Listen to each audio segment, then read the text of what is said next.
میگویند که وقتی خواجه نصیرالدین طوسی به شهر مراغه رسید، تصمیم گرفت رصدخانه‌ای بسازد. به هولاکو خان گفت میخواهم چنین کاری را کنم و از تو کمک میخواهم. هولاکو از خواجه پرسید این کار چه فایده‌ای دارد؟ خواجه پاسخ داد فایده رصدخانه آن است که آدمی میداند در آینده کیهان چه واقع میشود. هولاکو گفت آگاهی از حوادث آسمان چه فایده‌ای دارد؟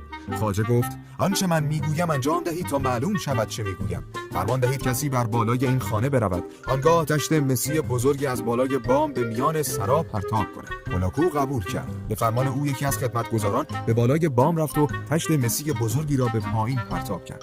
همه مردمی که در آن اطراف بودند بسیار وحشت کردند، ولی خواجه و هولاکو چون از افتادن تشت با خبر بودند نترسیدند و تغییری در حالشان رخ نداد. در این هنگام خواجه گفت منفعت رصدخانه این است که کسانی بدین وسیله از وقوع حوادث پیش از وقت آگاه میشوند و بقیه مردم را آگاه میسازند. 5 اسفند روز بزرگداشت خواجه نصیر طوسی و روز مهندس مبارک.